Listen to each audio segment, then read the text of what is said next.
Bonjour, bienvenue dans cette nouvelle émission Libre Antenne. En cet après-midi, nous sommes mardi 15h. Exceptionnellement, nous faisons des émissions depuis le confinement à cette heure-là, puisque vous êtes chez vous. Comme ça, vous avez le temps tranquillement de pouvoir regarder les émissions sans que le sommeil vous emporte. Aujourd'hui, je reçois le président Claude Lise. Bonsoir, monsieur le président. Bonsoir et merci bonsoir beaucoup à tous vos téléspectateurs. Merci d'avoir accepté notre proposition d'émission. Alors, tout le monde vous connaît, monsieur Claude Lise, 80 conseillers municipaux de Fort-de-France, 5e adjoint au maire, 82 conseillers généraux, 83-86 conseillers régionaux, 85 conseillers généraux du 10e canton, 88 à 92 premiers vice-présidents du conseil général sous la présidence d'Émile Maurice, 88 à 93 députés de la circonscription Nord-Caraïbes, 93 lors des législatives, Claude Lise est battu dans le Nord par Pierre Petit. Mais en 92, Claude Lise est élu président du Conseil général de la Martinique et réélu en 94, 98, 2001, 2004, 2008, de 95 à 2011. Vous êtes sénateur de la Martinique, au moins 2 mandats de sénateur oui, à peu près. J'ai été élu en 1995 et réélu en 2004. D'accord. Ensuite, 99, le secrétaire d'État à l'Outre-mer Jean-Marc Kéran propose aux parlementaires Claude Lise et Michel Tamaya de préparer un rapport sur les départements d'Outre-mer. C'est le fameux rapport...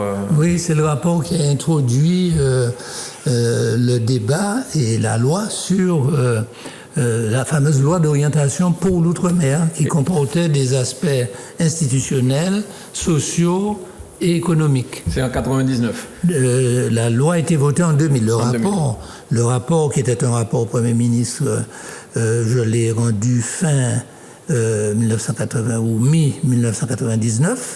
Et puis la loi a été votée en décembre 2000. La loi d'orientation qui était basée sur ce rapport. Est-ce que c'est ce rapport qui portait le nom de Lise Tamaya? Oui, puisque je l'ai faite en association avec le député de la Réunion, Tamaya, puisque pour la partie institutionnelle, la Réunion ne souhaitait pas d'évolution institutionnelle. Les 3 DFA, Martinique, Guadeloupe, Guyane, dans ces 3 DFA-là, il y avait beaucoup d'élus à l'époque qui souhaitaient une évolution. Ce n'était pas l'objet du rapport. Hein. Le rapport disait... voyez jusqu'où on peut aller dans le cadre de l'article 73. Et j'avais eu l'idée de trouver une institution qui nous permette, de manière démocratique, de pouvoir revendiquer une évolution si nous le voulions. C'est-à-dire qu'au lieu que ce soit un rapport de force dans la rue comme en Corse, c'était l'idée que les élus puissent se réunir en congrès. C'est là que j'ai proposé ce fameux congrès qui a fait couler beaucoup d'encre, il y a beaucoup d'histoires et finalement tout le monde va en congrès dans les 3 départements en question et ça a permis d'apaiser le débat institutionnel mais il n'y avait pas que ça. Dans la loi d'orientation, il y avait aussi beaucoup de mesures économiques, d'ailleurs des mesures qui rappellent ce qu'on a un peu aujourd'hui, c'était des mesures de réduction de charges sociales pour les entreprises. Il y avait même des possibilités d'appurement de dettes fiscales. On n'a jamais eu ça depuis, les appurements de dettes fiscales, dettes sociales, etc.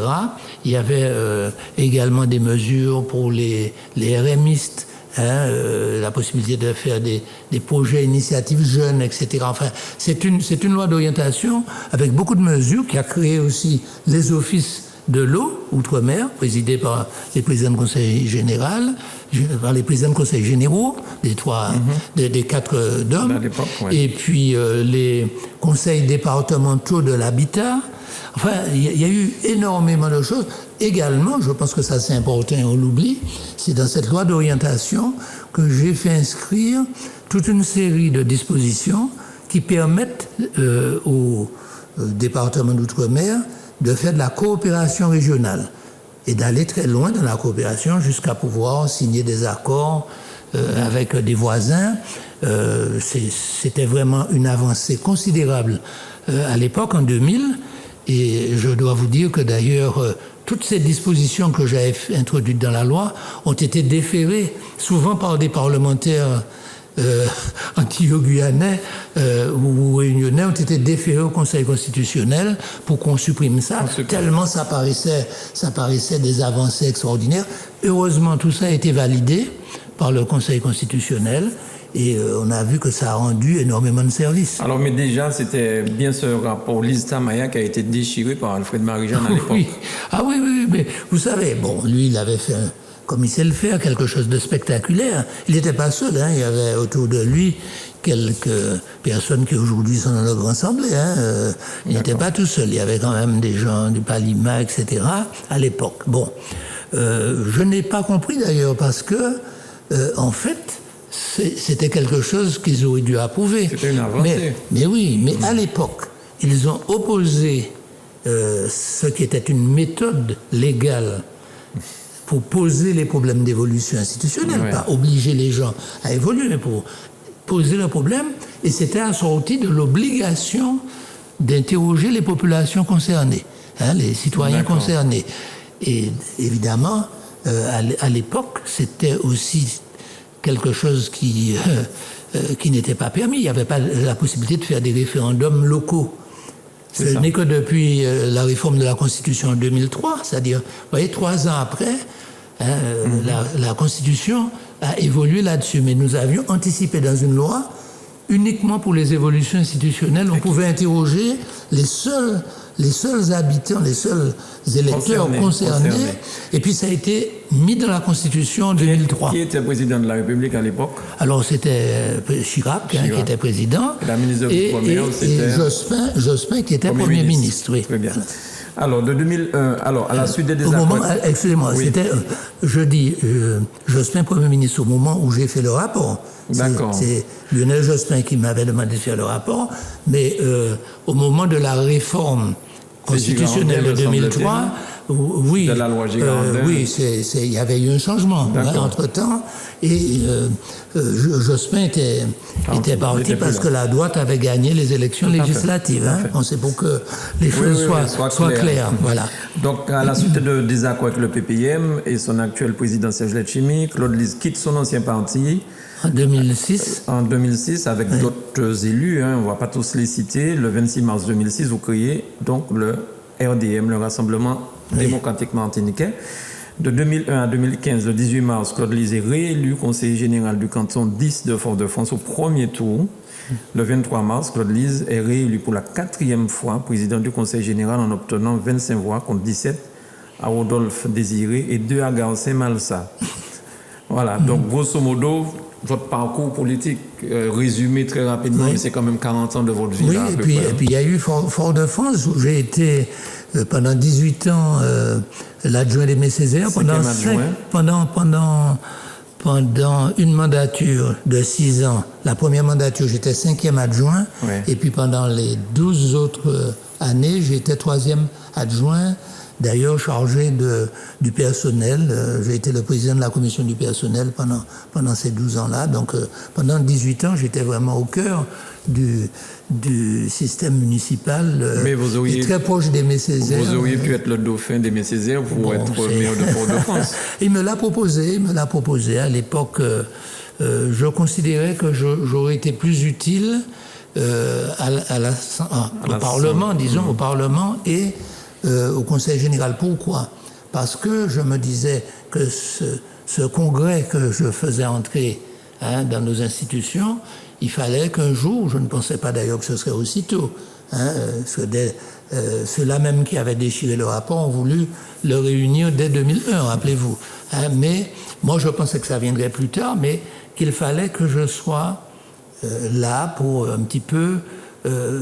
disons, le mettre en œuvre, puisque ça avait été quelque chose que j'avais conçu. Je souhaitais le mettre en œuvre, et je pensais par ailleurs qu'il valait mieux laisser la municipalité à un plus jeune, la municipalité dont je connaissais les problèmes, les graves difficultés financières, mais qui n'avaient rien à voir avec les difficultés d'aujourd'hui. C'était déjà des difficultés, mais je dis sans commune mesure. Il n'y avait pas l'endettement d'aujourd'hui, etc., à ce point-là. Mais enfin, je me suis dit, il vaut mieux qu'il y ait un plus jeune et que lui, il ne s'occupe que de la mairie. De la mairie, que moi, je l'aide.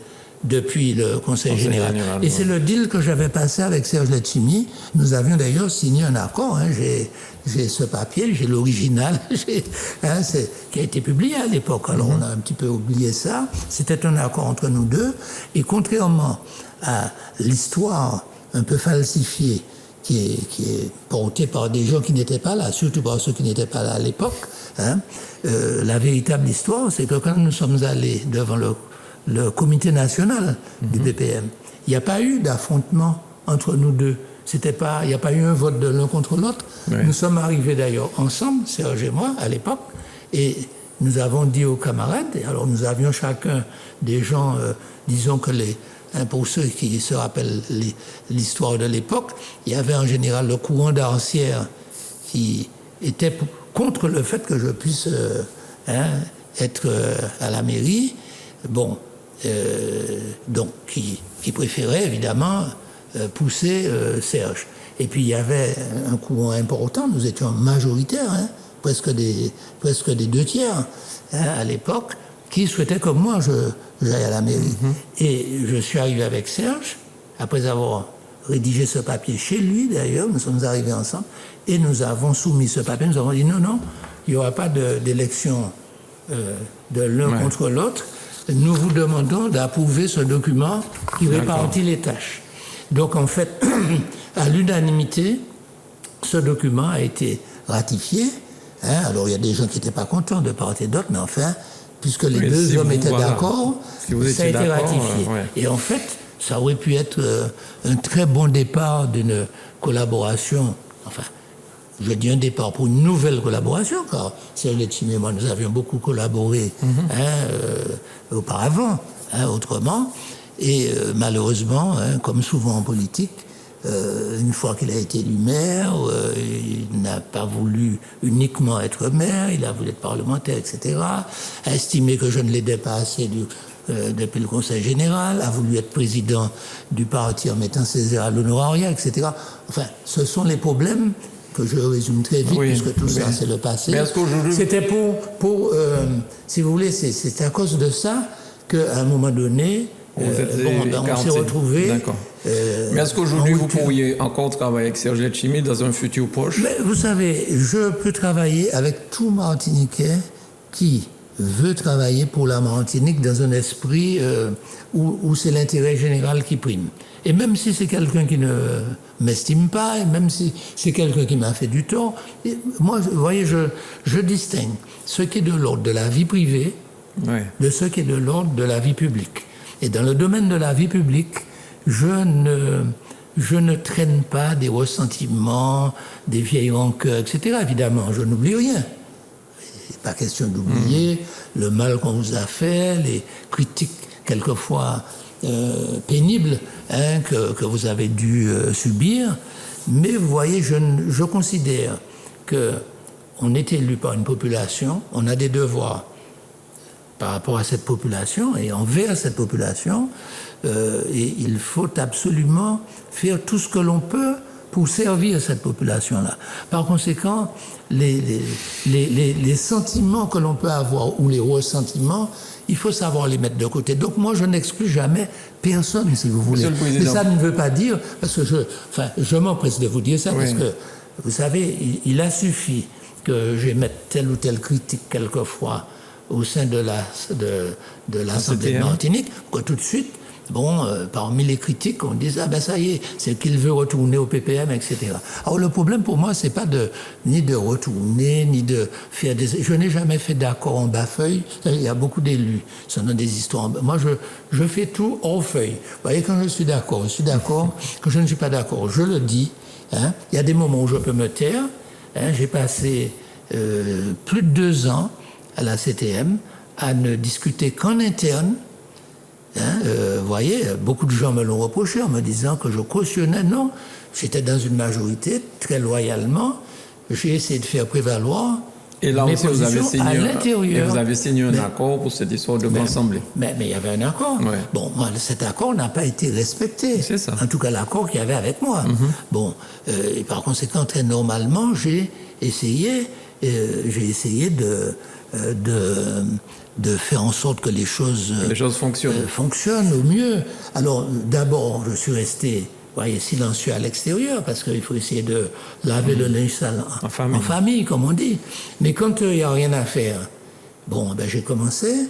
Hein, vous voyez, j'ai un certain nombre de documents là que je pourrais vous montrer. Mais on en parle à chaque étape, bon, les mises au point que j'ai faites, j'ai commencé à en faire dans des revues nationales, dans la revue du Parlement. Bon, j'ai donné des interviews très mesurées. Enfin, si vous voulez, c'est monté petit à petit. Bon, j'ai cru à certains moments que les choses allaient mieux, mais en réalité, je me suis rendu compte que, et ce n'est pas seulement pour moi que les choses vont comme ça, qu'il n'est pas possible d'émettre la moindre critique.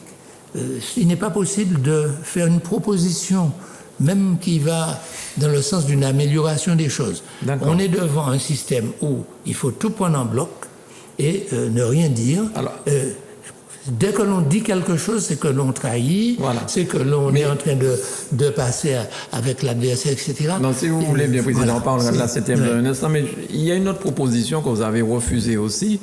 J'ai jamais vraiment compris le sens ni le pourquoi. C'est que vous deviez, à un moment donné, on vous a demandé d'être ministre de la République française et vous avez refusé ça. Mais il me semble que j'ai déjà eu l'occasion de m'expliquer. Vous en avez parlé, mais il y a peut-être des téléspectateurs qui ne le savent pas. C'était lorsque nous étions à la rue de la Pointe-Simon. Oui, parce que, pourquoi, Monsieur le Président, lorsqu'on regarde ce qui se passe dans l'émission à côté, le nombre de Guadeloupéens qui ont exercé en tant que ministre, ça a bien permis à la Guadeloupe d'avoir une longueur d'avance sur nous.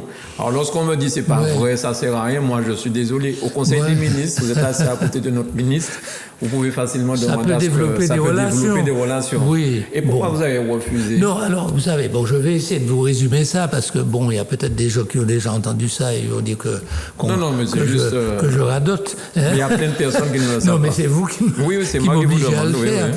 Bon, en deux mots, je suis élu député de la Martinique, député de Fort-de-France-Ouest, Nord-Caraïbes. C'était comme ça. C'était une circonscription qui prenait la moitié. Ça venait d'être fait. C'était un découpage pasquois. Moitié ouest de Fort-de-France et toutes les communes du Nord-Caraïbes. Entre parenthèses, toutes les communes du Nord-Caraïbes étaient dirigées par des maires de droite. Vous imaginez le cadeau. D'accord. Hein? Et je n'avais que la partie Fort-de-France-Ouest, où se trouvait mon canton d'ailleurs, et puis où il y avait Césaire, bien entendu, maire de l'ensemble. Il n'y avait que cette partie où au départ, j'étais fort. Mais sur tout le Nord-Caraïbe, il fallait aller. Bon, j'ai gagné contre Pierre Petit. D'accord. Alors, premièrement, moi, j'arrive à Paris, bien décidé à être un député qui sert au mieux les intérêts de toute cette circonscription, et notamment toute la partie Nord-Caraïbe, la partie Fort-de-France. De toute façon, elle avait Césaire, officiellement député de la partie Est, mais qui de toute façon étant maire, puis étant Césaire, cette partie Ouest n'avait pas tellement besoin de moi comme député. Mais je me suis dit, les 9 communes du Nord-Caraïbe, même si elles ont toutes des maires qui ne sont pas de même sensibilité politique que moi, j'ai quand même été élu. Il faut que je fasse le maximum pour le développement. Et je peux vous dire que, notamment Saint-Pierre, c'est l'époque où on a commencé à s'occuper beaucoup de Saint-Pierre. Bon.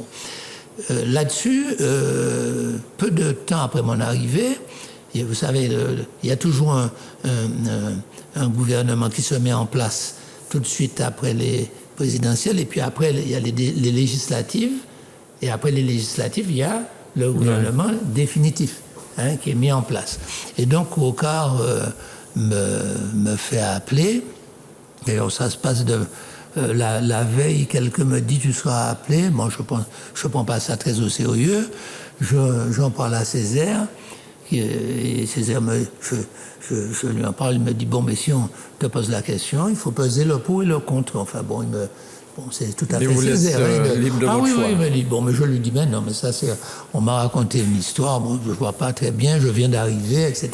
Et puis le lendemain matin, on m'appelle là où je logeais, je reçois un appel de Matignon, ça fait toujours bizarre, je n'étais même pas encore habillé, et on me dit, le Premier ministre souhaite vous voir à Matignon. Bon, je m'y suis rendu, d'ailleurs, pour la petite histoire, en métro, prenant le métro, et en arrivant après le métro à pied devant Matignon, et j'ai commencé à penser que ça devait être ça, vous voyez. Bon.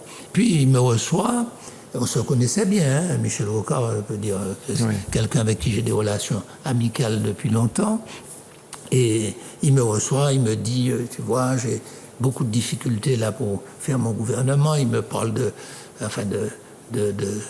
tous les problèmes qu'il a affrontés. Et puis au bout d'un moment, il m'a dit, bon, ben, j'ai pensé à toi pour le poste de ministre délégué à la Santé.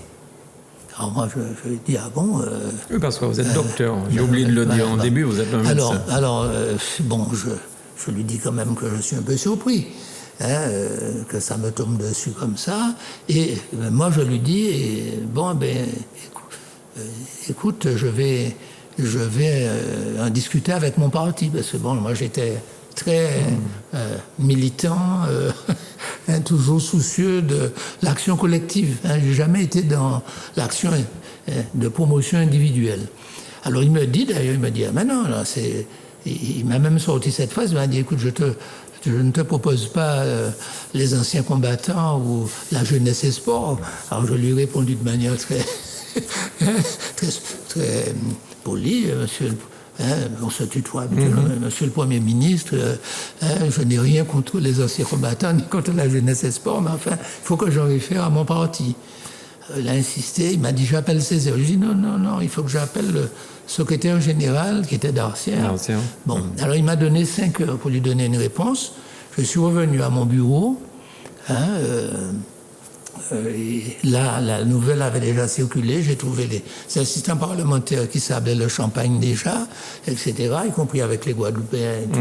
Je leur ai dit attendez, rien n'est encore fait, il faut que j'appelle la Martinique. J'ai cherché à toucher le secrétaire général qui était Camille Darcière. Je n'ai pas pu le joindre et j'ai pu joindre Renaud de Grandmaison à la mairie de Fort-de-France. Il était secrétaire général de mairie, mais il était aussi membre du BPM et du comité national, membre important.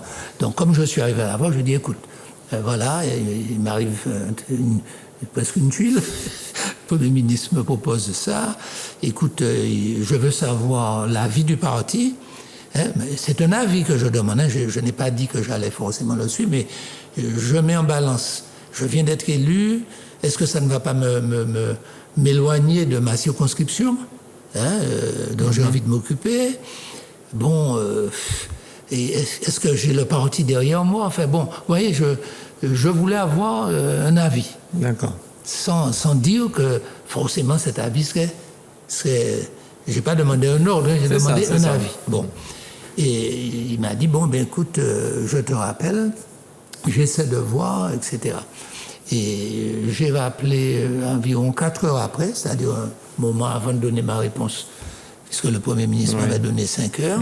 J'ai appelé Renaud, et Renaud de Grandmaison m'a simplement dit au téléphone, il m'a dit, l'avis est négatif.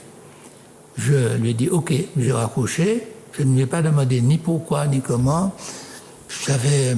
J'hésitais, j'avais des choses en balance. J'avais peur de m'éloigner de ma circonscription. Ouais, c'est ça le truc. Mais en même temps, on a envie. Bon, c'est ça, forcément, ça. Être ministre, ça vous laisse pas indifférent. Vous auriez pu travailler pour votre circonscription et pour la Martinique. Mais comme en plus on me dit que j'ai un avis négatif de mon parti, je me dis donc je vais me lancer dans un truc. Je vais m'éloigner de ma circonscription. Mon parti n'est pas d'accord, même si Césaire m'avait dit bon, si jamais on te propose ça, c'est à toi de peser c'est ce que j'ai fait, peser le pour et le contre. Bon. Donc, j'ai appelé le Premier ministre et puis je lui ai dit ma réponse est négative. Alors, il ne voulait pas le croire dans un premier temps, mais pour la fin de l'histoire, c'est la fin de l'histoire qui est savoureuse. Une semaine après, je rentre en Martinique et j'arrive au siège de Trinel et je vois certains camarades qui me font un peu une mine pas très, très amène. Et ils me disent, mais enfin, pourquoi tu as refusé? Je dis, mais attendez, moi j'ai pesé le pour et le contre, et en plus, j'ai eu un avis négatif du comité national. Et c'est là que j'apprends que le comité national ne s'est jamais réuni, pas même en formation réduite. Et en fait, la réponse qu'on m'avait donnée, c'était que la réponse de Camille Darcière. Et c'est pour ça que depuis, on dit que c'est Camille Darcière qui m'a empêché d'être ministre. Alors je dis souvent aux gens, je ne peux pas dire ça, il ne m'a pas empêché. Je ne l'ai même pas eu au téléphone. Oui. Mais est-ce lui tout seul, est-ce lui avec d'autres, je n'en sais rien. Il n'empêche que j'avais demandé un avis du comité national. Ils auraient pu se réunir même par téléphone. Il n'y a eu aucune réunion. Donc, l'avis qui m'a été donné n'était pas un véritable avis. Bon, qu'aurais-je fait si on m'avait répondu, il n'y a pas d'avis?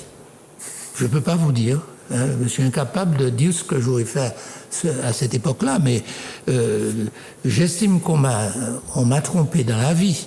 Hein, mais je n'en veux à personne, parce qu'en réalité, je vous dis franchement, il y a des gens que ça peut étonner, ça ne m'a jamais particulièrement posé problème. Je vais même vous dire que je préfère avoir été pendant près de 20 ans président du Conseil général de la Martinique. Ça m'a permis de faire certainement beaucoup plus de choses pour la Martinique que si j'avais été ministre pendant 2 ans, vous voyez, parce que ça n'aurait pas été plus de 2 ans. Bon, et puis il aurait fallu m'occuper de beaucoup de choses concernant l'Hexagone, hein, et pas seulement la Martinique. Maintenant, vous dites, et on me dit quelquefois, oui, mais ça donne, c'est vrai, ça donne beaucoup de relations. Hein. Mais en réalité, le fait pour moi d'avoir été assez longtemps président du Conseil général, et sénateur, d'avoir été et député, membre de la Commission des finances, j'étais un des premiers de d'outre-mer à être membre de la Commission des finances.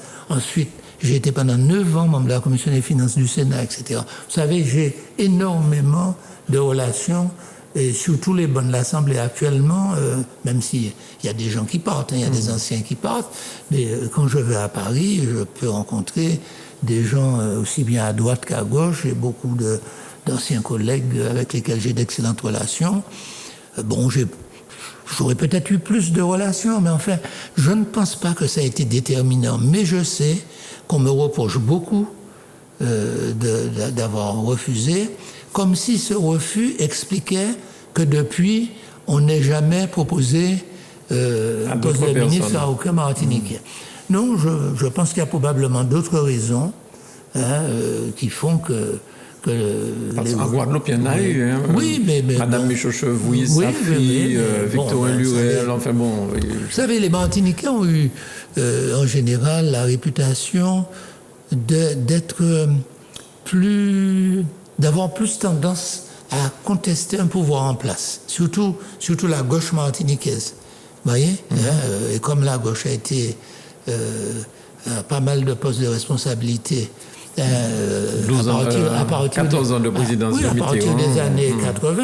Hein, par conséquent, je pense qu'on a toujours plus facilement trouvé, je parle à partir de ces années-là, je ne parle pas à l'époque d'Émile Maurice, avant, où j'étais très proche du gouvernement de droite, mais à gauche, il n'y a jamais eu en Martinique d'allégeance, vous voyez, donc je pense que c'est plutôt ça l'explication.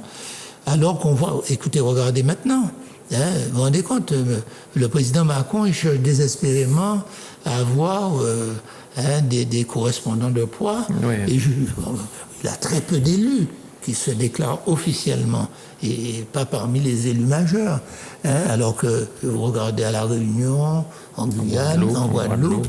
Donc nous avons un peu une réputation de frondeur, hein, peut-être que lorsqu'on cherche quelqu'un, ça joue. Hein. Et pourtant, c'est Jacques Chirac, c'est sous la présidence de Jacques Chirac qu'on a fait certaines avancées en Martinique qu'on n'a pas eu pendant 14 ans avec Mitterrand, par exemple. Cette avancée institutionnelle, c'est Chirac. Oui, mais ça, c'est pas que pour la Martinique. C'était valable pour l'ensemble, des Outre-mer. Et nous avons joué un rôle, en réalité, vous voyez, la fameuse mission Lise Tamaya et la loi d'orientation ont énormément apporté, y compris pour les autres. Bien sûr. Quand je vois le congrès qui se réunit en Guadeloupe récemment, ou en Guyane, c'est quand même mon œuvre, hein, même si beaucoup l'ont oublié. Il y a des gens qui vont au congrès en Guadeloupe, en Guyane, qui ne savent même plus qui a créé cette institution. Et à l'époque, il y avait eu beaucoup de critiques. Je n'ai pas été très aidé. D'ailleurs, la plupart des avancées que j'ai pu obtenir en tant que parlementaire ont toujours été obtenues avec une sorte de réticence, voire d'opposition, même de mes amis politiques. Vous voyez, systématiquement, il fallait essayer de gêner les choses. Je vous donne un exemple. Quand j'ai obtenu toutes les dispositions qui nous permettent de faire de la coopération avec des pays indépendants, c'était pas possible avant. J'ai même obtenu que nous puissions conduire des délégations. Si la France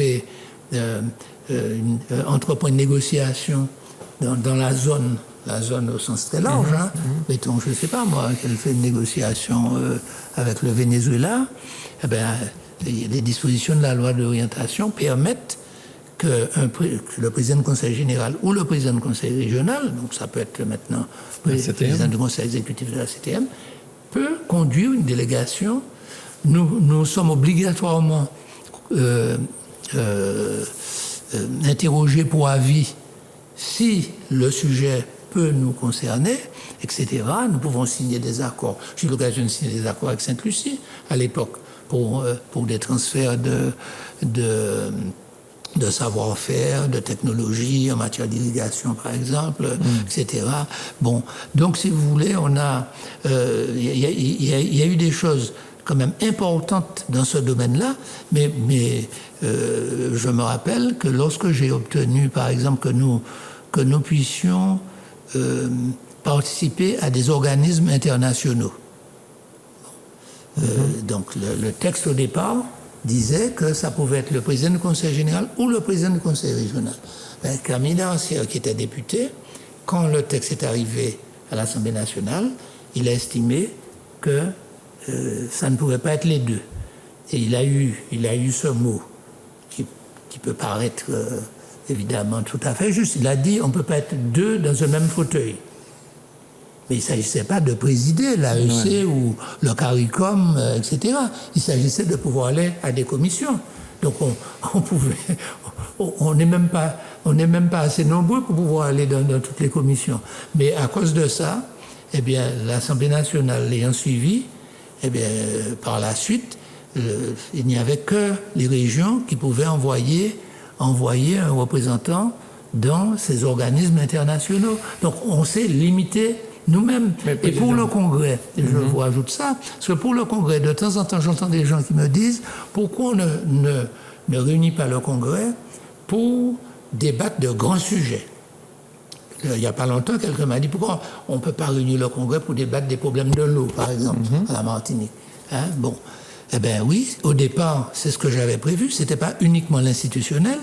Qui a fait réduire uniquement à l'institutionnel? C'est M. Camille Dancière à l'Assemblée nationale. Donc, il avait une autre conception, si vous voulez. Et alors que nous étions dans le même parti à l'époque, il n'a pas hésité à réduire quelque chose que j'avais obtenu déjà au Sénat. Alors je le dis, paix à son âme, mais ça c'est l'histoire, je vous donne tout ce que je dis là, on peut fournir les... C'est inscrit dans les livres. Mais non, mais il suffit d'aller dans les documents, les procès-verbaux des assemblées. Alors, et ça vous explique aussi les premiers éléments de dissension sont venus à cause de ces frictions. Et je ne vous ai même pas rappelé le fait que lorsque Jospin m'a sollicité pour que je fasse cette mission-là, l'île Samaya, je n'ai pas accepté tout de suite. J'ai posé un certain nombre de conditions, j'ai mis une semaine à accepter, et pendant ce temps, on est allé quand même, toujours les mêmes, sont allés quand même au ministère de l'Outre-mer, et c'est Kéran, qui était ministre à l'époque, qui me l'a dit, pour demander que cette mission soit proposée à un autre. Donc, si vous voulez, les racines de ce qui a fini par entraîner une rupture en 2006 se trouvaient déjà à cette époque-là. Alors, vous disiez qu'actuellement, le président Macron, le gouvernement français ne trouve pas de partenaire, j'ai envie de dire, sérieux à qui parler en Martinique. Mais quand même, Monsieur le Président, il me semble que la loi autorise aujourd'hui à ce que ce soit la CTM, par exemple, qui prenne en main l'affaire des 50 pas géométriques. Et il paraît que jusqu'à maintenant, la CTM n'a toujours pas fait ce qu'il fallait pour prendre ça en charge.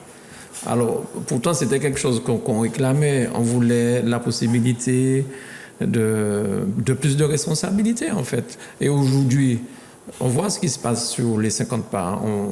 On a déjà entendu suffisamment d'histoires sur ça. Ça a été l'occasion, justement, de montrer que ce sont des Martiniquais qui s'occupent des affaires des Martiniquais. Il y a quand même des Martiniquais qui s'occupent de l'agence, des 50 pas. Mais de l'agence, oui, mais bon. Est-ce qu'il fallait l'intégrer à la CTM? Moi, bon, je ne sais pas si c'est ça vraiment le problème. C'est plutôt la loi qu'il faut continuer à améliorer. Parce que, vous savez, il y a eu d'ailleurs 2 étapes. Le sénateur Roger Lise, parent, qui a été sénateur avant moi, mais qui était à droite, comme vous savez, Roger Lise, qui a été maire de Casse-Pilote. Mais le sénateur Roger Lise avait beaucoup travaillé sur un texte qui a été voté au Sénat, puis à l'Assemblée nationale. Et après, lorsque j'ai été sénateur, après lui, j'ai participé aussi à une amélioration du texte, et puis d'autres après ont eu l'occasion d'amender ce texte. Est-ce que ce n'est pas l'occasion de se saisir de ça pour montrer que nous voulons des responsabilités? Vous savez, là, c'est possible. Parce qu'aujourd'hui, ils se réfugient derrière le fait. On leur donne, ils ne prennent pas. Alors, bon, il faut qu'ils arrêtent de dire. S'il n'y avait que ça, il y a beaucoup d'autres choses dont on pourrait discuter. L'un des problèmes, c'est que justement, mon sentiment, c'est qu'on ne peut pas discuter. C'est l'un des reproches que je fais, si vous voulez. C'est qu'on est entré dans un système extrêmement directif. Là, vous parlez de discussion à la CTM. Oui, parce que, bon, si on dit, est-ce qu'on devrait avoir une position particulière dans ce domaine que vous évoquez, ou dans un autre? Est-ce que nous devons en ce moment prendre une initiative sur l'eau pour aller vers une autorité unique, par exemple, etc. Je veux prendre différents domaines. Bon, pour moi, ça doit faire l'objet de débats au sein de vote. Oui, après on vote. Mais d'abord un débat. Oui. Et moi, je suis toujours pour le débat démocratique. Et puis, tant qu'on n'est pas devant des affaires de conscience qui vous amènent à quitter une majorité, dans un débat, si vous êtes minoritaire, vous vous inclinez. C'est la démocratie. Ouais. Bon. Mais l'ennui, c'est que nous sommes dans un système dans lequel, si vous voulez, on considère que tout doit partir du centre, enfin de ceux qui sont au sommet. C'est même pas du sommet. C'est une conception, je dirais, verticale du pouvoir. Et c'est un vrai débat. Alors, moi, je sais qu'en ce moment, certains même qui vont écouter cette émission vont dire « Ah ouais, c'est lui... » Qui sera rediffusé ce soir à 20h30. Mais vous savez ce que je crains. J'ai failli ne pas venir. Mais bon, nous avons toujours fait de bonnes émissions chaque fois que vous m'avez invité. Et je me suis dit quand même, puis je ne m'exprime pas beaucoup, je ne donne pas beaucoup d'interviews, mais j'ai toujours peur de venir surtout dans ces périodes-là, parce que les Martiniquais ont une fâcheuse tendance, dans leur ensemble, à dire, dès qu'on émet une critique, dès que l'on pose un problème, il n'y a qu'à faire cancan. Alors, ce n'est pas une affaire de cancan. La démocratie, c'est pas... Mais quand vous dites les Martiniquais, vous parlez aussi des élus, j'espère. Parce que je connais pas mal d'élus qui sont spécialistes du cancan, là. Oui, non, mais il y a des gens, maintenant. Il y a des gens qui font des cancans. Oui. D'accord. Mais moi, le cancan, c'est quoi? C'est quand on se chamaille pour des choses dérisoires, on va, comme on veut faire du tort à l'autre, on va aller monter n'importe quoi, etc. Bon... on va aller raconter des choses qui sont fausses, etc. Bon, on est dans le cancan comme les cancans de voisinage. Mais un débat démocratique, c'est pas un cancan. Tout à fait. Si je considère que le pouvoir, pas plus au sommet de l'État d'ailleurs, moi, vous savez, j'ai des critiques vis-à-vis de la conception du président Macron. Et j'ai eu l'occasion de le lui dire en face. Parce qu'il m'a fait allusion à un moment donné au fait que j'étais un ami de Michel Rocard et que lui a il avait travaillé, évidemment, il a connu Michel Rocard bien après moi, puisqu'il est beaucoup plus jeune. Hein, et il me disait, mais nous avons eu cet homme-là en commun, etc. Il dit, oui, mais Michel Rocard n'était pas pour un pouvoir très centralisé. C'est un décentralisateur. Et je trouve que le président Macron, d'ailleurs, il a découvert, à travers les événements qu'il vient de vivre, comment il a besoin regardez comment il a besoin des maires maintenant, etc. Il a découvert ça. Mais il a fait son mea culpa, il a dit. Oui, mais au moins lui, il fait son mea culpa et puis il essaie de modifier. Oui. Mais là, nous avons le même problème. Mais en France, tout le monde peut critiquer le président Macron. On ne vous dit pas que les gens font un cancan. Mais si je dis que je n'approuve pas un pouvoir qui est devenu un pouvoir absolu, qui se trouve au sommet et qui ne permet pas un débat démocratique convenable, c'est un cancan. Or, un cancan, ce serait si je veux le pousser pour prendre ça à passer, mais ce n'est pas le cas. Mais j'estime que la Martinique doit débattre de ça. C'est très important, parce que l'efficacité d'une politique, c'est aussi fonction de la manière dont vous fonctionnez. Vous comprenez ? Moi, je suis de ceux qui pensent que la démocratie, ce n'est pas simplement un système qui est bon sur un plan moral, éthique. C'est un système qui est aussi plus efficace. Parce que plus vous discutez, plus vous avez des choses originales qui viennent des uns des autres. Et je vais même vous dire que moi, quand j'étais président du Conseil général, l'opposition m'apportait des éléments que j'utilisais, si vous voulez. Il faut même écouter son opposition. Elle vous stimule, elle vous empêche quelquefois de faire des erreurs et elle vous apporte des idées aussi. Ça ne veut pas dire que vous la suivez. Bien sûr. Elle est d'opposition, mais si vous écrasez une opposition, vous vous privez. D'abord, c'est pas normal puisqu'elle représente quand même du monde. Bon, mais à l'intérieur d'une majorité, on est une majorité plurielle, on n'est pas un bloc homogène. Quel était l'intérêt de faire le Grand Assemblée ? C'était que chaque composante puisse apporter sa sensibilité, puisse apporter ses connaissances, son expertise, son expérience. Mais si on considère qu'une fois élu, il y a une seule personne qui détient la vérité et qui doit conduire, ouais, c'est le berger quoi, qui conduit un troupeau. Ah, mais non, ça, je suis contre ça. C'est pas un cancan de dire qu'on est contre ça. Je suis radicalement contre ça. Et je me battrai contre ça, quel que soit celui qui sera là. Aujourd'hui, c'est un tel, demain, ça peut être, etc. Et tant que j'aurai un souffle de vie, pas seulement de vie politique, tant que j'aurai un souffle de vie, je me battrai contre les systèmes antidémocratiques, les systèmes de pouvoir personnel.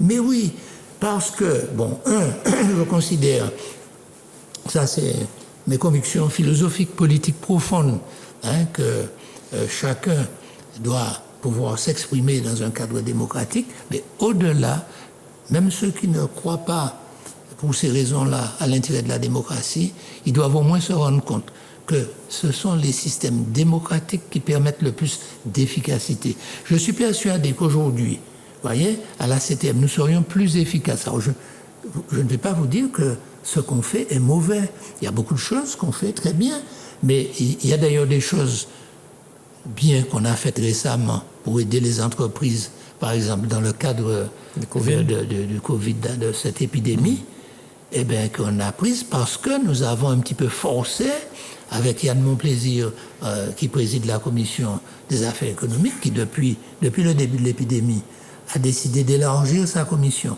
Et il m'invite systématiquement. Moi, je ne suis pas membre de commission, mais je peux aller dans n'importe quelle commission, surtout quand le président m'invite. Et il a élargi un certain nombre de gens non membres de sa commission pour réfléchir aux problèmes d'aides économiques. Et ça a permis, y compris avec une ou deux personnes de l'opposition, je pense par exemple à Fred Lordino, qui est très assidu dans cette commission-là, vous savez, on arrive à faire un travail. Encore ce matin, nous avions en visioconférence une réunion, toutes les semaines nous nous réunissons, et un certain nombre de choses qui ont été faites ont été quand même influencées par ce travail-là.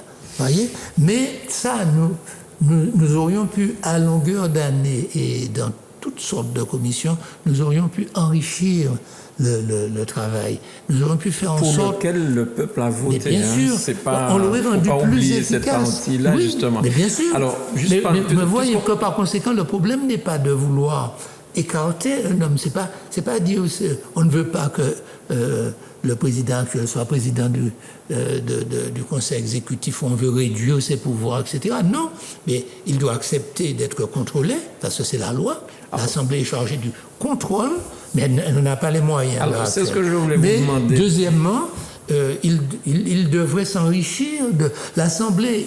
On a l'impression qu'il a peur de notre Assemblée. Que notre Assemblée, dès qu'on essaie de faire quelque chose, et on l'a vu la dernière fois, aller jusqu'à prétendre que j'avais commis je ne sais quel crime contre les lois françaises parce que j'avais mis 3 questions venant de l'Assemblée avant ces 14 questions qu'il me proposait.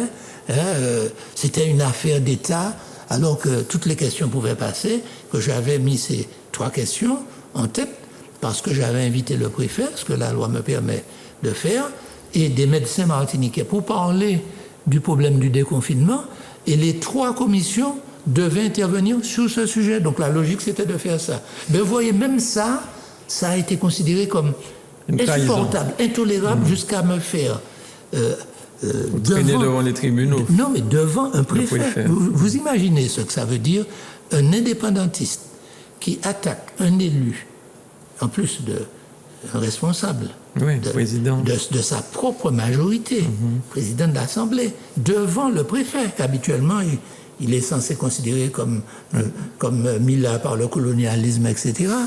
Et il dit au préfet, ce monsieur-là qui vous a invité, il est en train de faire un truc illégal. D'ailleurs, des gens qui ont écouté ça ont dû penser que j'ai fait quelque chose. C'est la chose illégale, n'est même pas illégale en réalité, quand on interprète bien le texte. Bon, mais en admettant que j'ai commis quelque chose de pas normal en mettant les 3 questions qui étaient le sujet pour lequel le préfet est invité, que j'aurais dû les mettre après. C'est-à-dire, le préfet parle, après on voit 14 questions qui n'ont rien à voir avec, et puis les 3 dernières le lendemain, etc. Mais ça peut conduire le préfet... Est-ce que vous pensez que c'est quelque chose que faire ça aurait un intérêt pour faire ça ou ne pas le faire? Qu'est-ce qui était le plus intéressant pour les Martiniquais? C'était que ceux qui suivent puissent comprendre un ensemble. Le préfet expose ce que l'État a à nous dire pour ce qui va arriver des confinements, pas seulement sur le plan sanitaire, mais économique, etc. Ensuite, nous écoutons des médecins martiniquais, et ensuite, 3 commissions qui ont réfléchi aux problèmes économiques, les problèmes sanitaires, etc., exposent et on débat.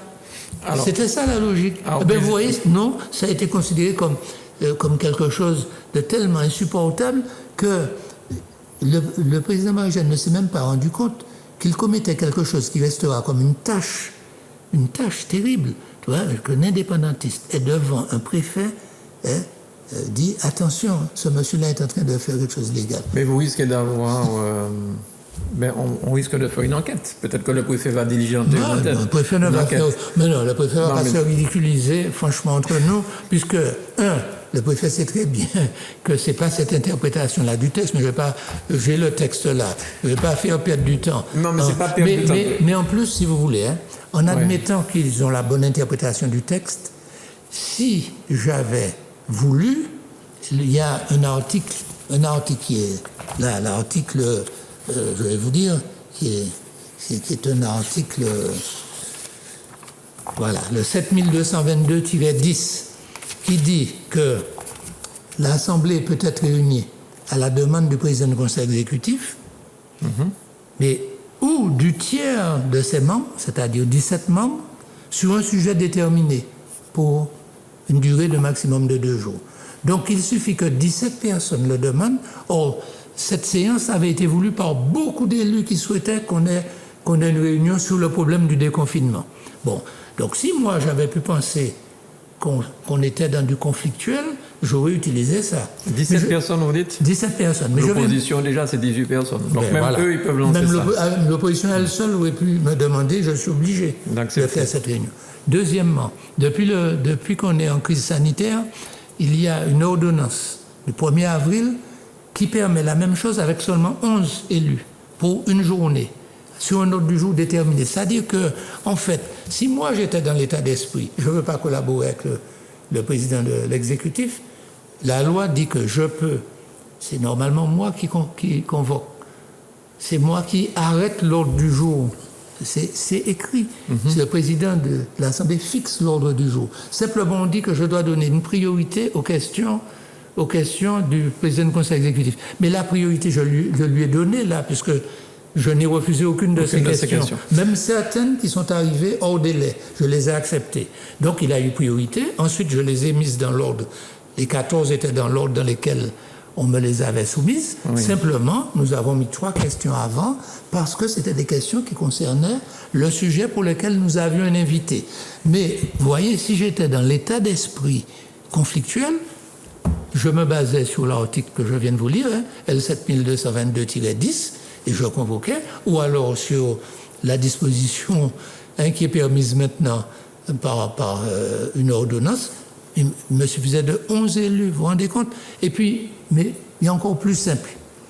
Quel que soit l'ordre du jour que j'ai fixé, puisque la loi dit que je la fixe, et quel que soit l'ordre dans lequel le président du Conseil exécutif m'a donné ces questions, il y a une chose que tout le monde, tout Martiniquais qui a déjà travaillé dans une association, parce que c'est la même règle pour toutes les assemblées, associations, collectivités, etc. L'Assemblée est souveraine. C'est-à-dire que quand je commence une plénière, je peux proposer des modifications de l'ordre du jour, ou des élus peuvent proposer des modifications dans l'ordre. On peut me dire au président, pour telle et telle raison, est-ce qu'on ne peut pas mettre la question 14 après la question 18? Parce que ça se comprendra mieux comme ça. Je dois mettre aux voix. Je demande, est-ce qu'il y a quelqu'un qui s'oppose? Alors, si personne ne s'oppose, et s'il y a des gens qui s'opposent, je fais voter. L'Assemblée est souveraine. Donc, vous voyez que il ne fallait pas faire ça. Mais ça, c'était honteux. Non, je le dis, c'était honteux. C'était honteux pour un homme qui a un passé comme celui d'Alfred Marie-Jeanne, qui en plus était indépendantiste au moins de titres, d'affirmation. Bon, face à un préfet. C'était honteux, je le dis avec gravité. Bon, en plus, c'était se ridiculiser, parce que vous imaginez le préfet, enfin, tout ce que je dis là, il le sait. Et qu'est-ce qu'il peut penser? Et ses collaborateurs, et tous les gens qui regardent ça, et qui connaissent les textes. Hein? Et puis, le Martiniquais, même qui ne connaît pas les textes, et que ça n'intéresse pas tellement, mais vous croyez que ça l'intéresse, ça joue dans sa vie que la question 14 se soit trouvée après ou avant telle autre question? Qu'est-ce que ça change dans la vie des Martiniquais? Toutes les questions que nous voulions examiner, on les a examinées. Mais le pire, j'ai envie de vous dire, pour vous montrer la mauvaise foi, en plus de celui qui est allé après, de son lieutenant qui est allé après, m'invectiver un peu partout. Bon, c'est qu'il a prétendu qu'une question qui concernait l'eau, l'affaire de Séguineau en particulier, que je l'avais fait passer au dernier moment. Mais eux l'avaient mis dans leur ordre en avant-dernier. Mais le pire, c'est que cette question, ils l'avaient examinée au Conseil, le Conseil exécutif, le 16 mars. Le 16 mars. Et ils me l'ont envoyé... Donc vous ne faites pas partie. Je dis ça pour les téléspectateurs. Le Conseil exécutif, c'est les 9, le président et les 8 conseils exécutifs. Oui. Ils ont examiné cette question le 16 mars. Ils ont même pris des dispositions par rapport à ça en Conseil exécutif. On a eu une plénière le 9 avril. Ils ne l'ont pas présenté. Et ils m'ont envoyé le dossier pour la plénière du 5 mai en m'envoyant le dossier le 30 avril. Donc... 4 jours avant. Et après, on me reproche que la question soit passée un peu tard, le deuxième jour. Alors, vous mettez plus 2 mois à envoyer une question, vous sautez une plénière, mais vous me reprochez une affaire d'heures. Hein? Alors, non, mais attendez. Mais j'entends ça. N'importe qui se rend compte que c'est de la mauvaise foi. Mais cette mauvaise foi, je ne pense pas que c'est. Mais est-ce que c'est pas parce que depuis 2 ans, vous ne dites rien et que vous laissez tout faire? Non, mais non, comme je vous l'ai dit au début, j'ai souvent posé les problèmes en interne, mais en réalité, c'est que loin de progresser dans l'idée de travailler de manière horizontale, comme on fait maintenant dans toute institution, même à l'armée maintenant. Vous savez, l'armée, moi j'ai fait mon service militaire à l'époque, on faisait 18 mois. Vous savez, vous avez fait aussi. Ouais. Bon, à cette époque-là, c'était un peu pyramidal. Mais l'armée a changé. Maintenant, c'est transversal. Vous n'avez pas un ordre qui descend comme ça. On consulte les couches intermédiaires, etc. L'histoire d'un homme qui dirige tout, ça n'existe plus. Dans les entreprises non plus, dans les entreprises modernes. Hein? Oh, je vais quand même vous montrer quelque chose, parce que il faudra qu'on explique comment l'Assemblée a été, quelles sont les priorités, prérogatives de l'Assemblée et du Conseil exécutif. Oui, parce que le Conseil je pense que les gens ne savent pas trop, ils ne comprennent pas trop, en fait, parce que vous avez un certain pouvoir en tant que président de l'Assemblée. Non, mais l'Assemblée, je pense que tout le monde comprend que l'Assemblée, c'est elle qui représente le peuple. Le peuple. Bien entendu. Et le Conseil exécutif, c'est le gouvernement. On a été élus. Et c'est en notre sein que nous avons désigné un groupe de 9 personnes qui sont chargées d'appliquer la politique de l'Assemblée. Mais bien entendu. Et pas le contraire. Maintenant, quand on a donné à ce groupe de 9 cette mission, je ne suis pas de ceux qui disent qu'ils sont que des exécutants, parce qu'il y a des gens qui vous disent donc ils ne doivent faire qu'exécuter. Non, ils ont un rôle d'impulsion également. Autrement dit, nous les avons choisis pour qu'ils puissent impulser un certain nombre de choses, mais ils ne peuvent rien faire sans le faire avaliser, si vous voulez. Mais c'est pour ça qu'on dit que nous avons un pouvoir de contrôle. D'accord. Bon, et nous votons le budget, nous votons toutes les dispositions importantes, et ce qu'ils peuvent faire sans nous, il faut que nous leur donnions délégation pour le faire. On peut leur dire, vous pouvez donner des subventions au-dessous de telle somme, par exemple, puisque on ne peut pas se réunir tout le temps. Donc, nous pouvons leur donner des pouvoirs délégués. Mais, vous voyez, tout leur pouvoir procède de l'Assemblée. Mais, en même temps, nous souhaitons qu'avec ce pouvoir que nous leur déléguons, plus les accords que nous apportons, que nous votons, nous souhaitons qu'ils soient en quelque sorte une tête de pont qui avance. Hein? Bon, on n'est pas là pour les tirer en arrière, au contraire, on est là pour les pousser en avant. Oui. Bon, mais il faut qu'ils acceptent cette idée de contrôle. Mais pour que vous ayez un contrôle, il faut que l'Assemblée ait des moyens. Or, l'interprétation qu'ils ont eue de la loi, là, j'ai le texte là, cette loi, elle a été mal rédigée, avec beaucoup de zones d'ombre, beaucoup même on peut dire, de rédigée par qui, le gouvernement français? Oui, ici. Enfin, à l'époque, non, c'est une loi, ça a été préparé par le gouvernement en 2011, et ça a été voté par le Parlement. Mais ça a été voté dans des conditions, vous voyez, je vais quand même vous lire juste un petit passage. Vous savez, j'étais sénateur à l'époque. Oui. Et dès que c'est institutionnel, ça passe au Sénat. Oui. Voilà, je vais vous lire mon explication de vote. Enfin, 2 ou 3 extraits. Vous voyez, je commence, ça se passe le soir, et je dis, Monsieur le Président, au terme de ce débat, je voudrais vous faire part de ma déception et de ma très vive inquiétude. J'étais partisan d'une collectivité unique. Vous voyez ce que je dis d'entrée de jeu. En quelques mots, l'heure est en effet tardive. Je veux vous dire la déception que m'inspire la manière dont se sont déroulés nos débats, s'agissant d'une question tout de même très importante pour l'outre-mer. Souvent, quand il est question de l'outre-mer, on va vite et on écoute peu. Ça n'a pas changé. On commet de la sorte des erreurs que l'on met des années à réparer. Et un peu plus loin, je dis, je suis déçu par la conception qui prévaut de la collectivité unique. Sans conteste, le choix a été fait de concentrer un maximum de pouvoir entre les mains du parti ou du regroupement de partis ayant gagné les élections à l'Assemblée de Martinique. Je projette ce qui va se passer. Ça se passe en quelle année? On est en 2011 là. 2011. Le débat c'est 2011. La CTM a été mise en place en 2015. Bon, alors, vous voyez ce que je veux dire. Dans ce système, La représentation de l'opposition sera évidemment réduite à la portion congrue. En somme, on a délibérément choisi de privilégier l'efficacité au détriment de la démocratie. Je maintiens pour ma part qu'il n'y a pas de développement, y compris économique, sans démocratie, et j'ajoute, renforcer l'exécutif en croyant faire œuvre d'efficacité provoquera des difficultés et des crises nombreuses. Et un peu plus loin, je dis, nous irons très vite au-devant d'une série de crises catastrophiques. Aussi, je vous renouvelle ma mise en garde concernant la conception même de la collectivité qui prévaut au terme de nos débats. Et je conclus, enfin je vous épargne tout le reste, pour toutes ces raisons, je ne pourrai voter le texte dans sa forme actuelle.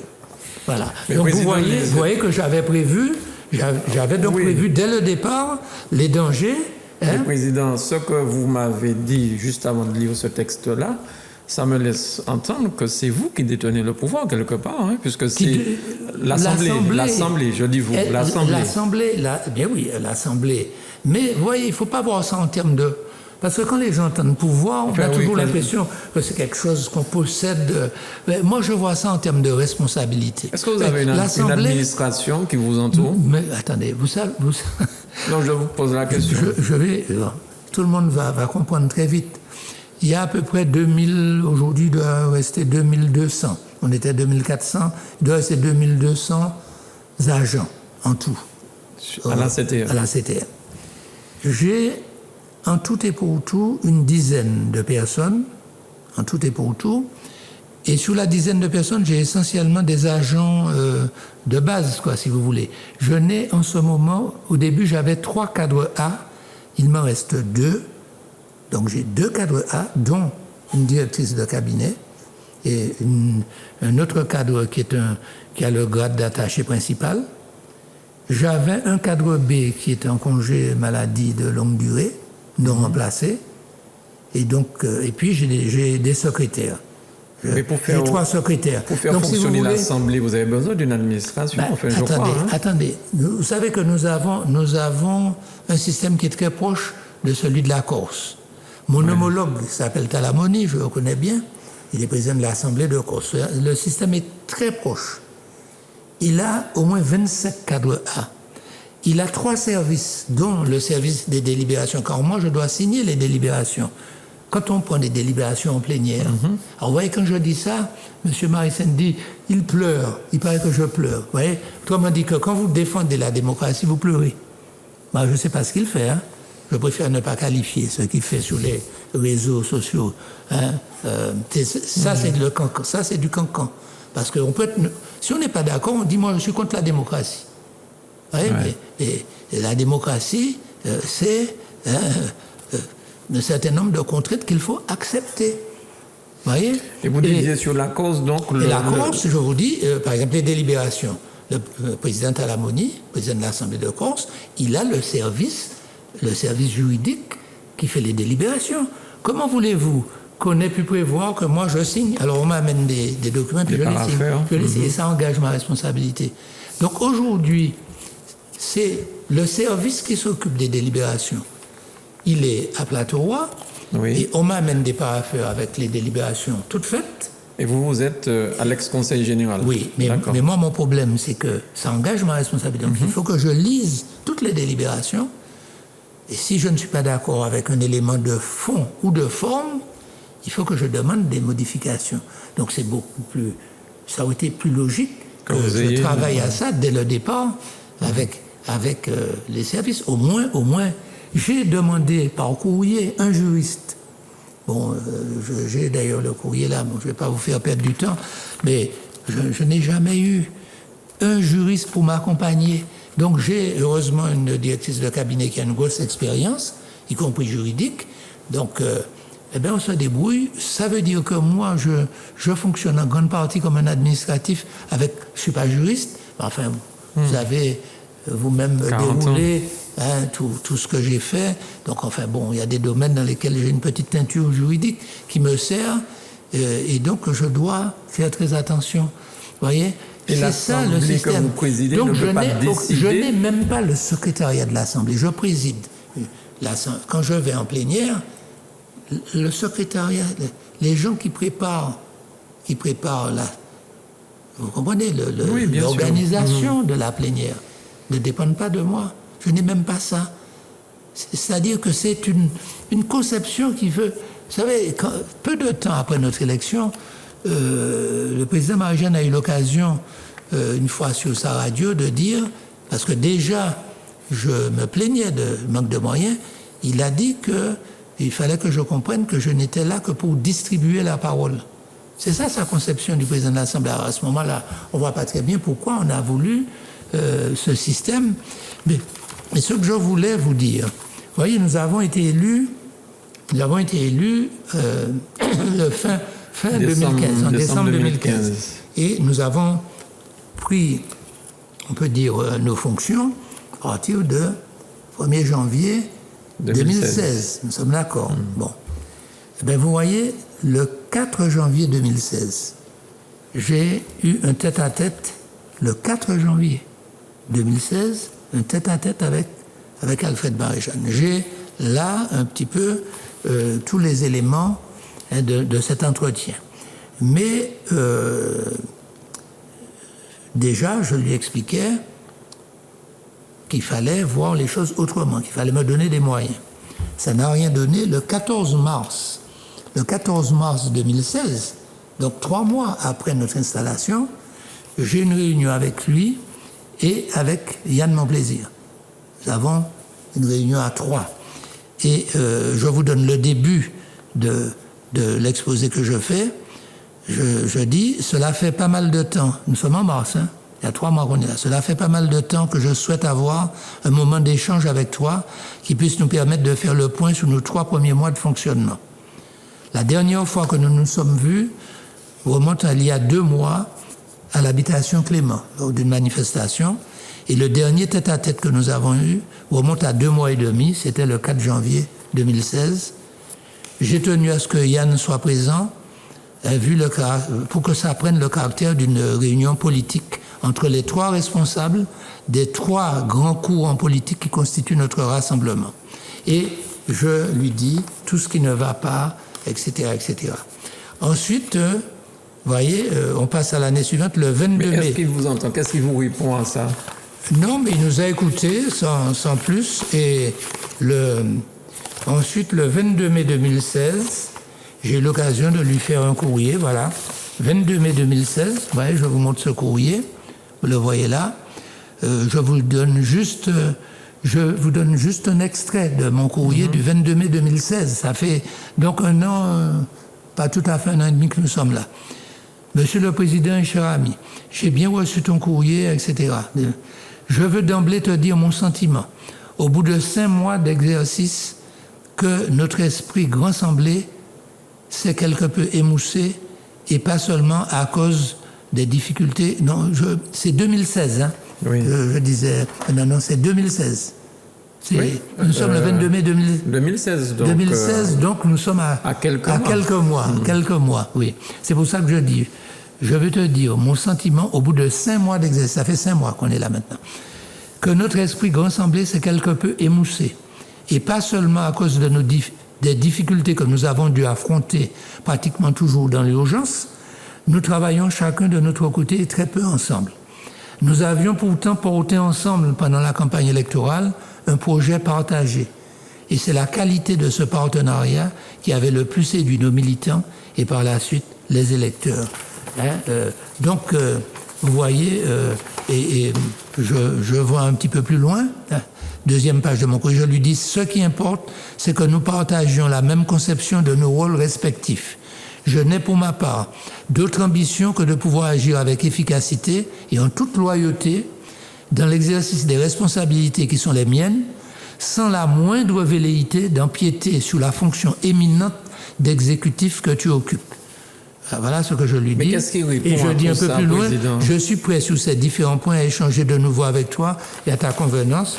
Je n'ai jamais eu aucune réponse Alors, je vais poser ça. Une question, et je te montre un dernier courrier, parce qu'il faut quand même moi j'en ai un peu assez, que les gens comprennent. Voilà un courrier que j'adresse. Cette fois, nous sommes le 17 octobre 2016. La même année. Octobre 2016. Donc moins d'1 an avant votre installation. Voilà. Monsieur le Président, cher ami, cher ami, en tant que président de l'Assemblée plénière, je suis chargé de signer les délibérations prises en Assemblée de Martinique. Cette signature engage ma responsabilité. En ces temps de judiciarisation de la vie publique, je souhaite donc bénéficier de la mise à disposition d'un cadre juridique et pouvoir, en tant que de besoin, recourir à une procédure de saisine d'experts. Il s'agit pour moi de pouvoir exercer mes fonctions avec une sécurité renforcée. Je vous remercie d'être sensible à ma préoccupation, bien cordialement. Voilà, mon courrier. Oui. Bien. Et toujours pas de réponse. Non, voici, il m'a envoyé mon courrier avec marqué au travers « Vu, chercher un remplaçant », signé. Voilà. Vu, chercher un remplaçant. Je ne sais pas. Je n'ai pas demandé, un remplaçant à quoi? J'ai demandé à un juriste, il m'a renvoyé mon courrier, il ne m'a même pas répondu par un courrier.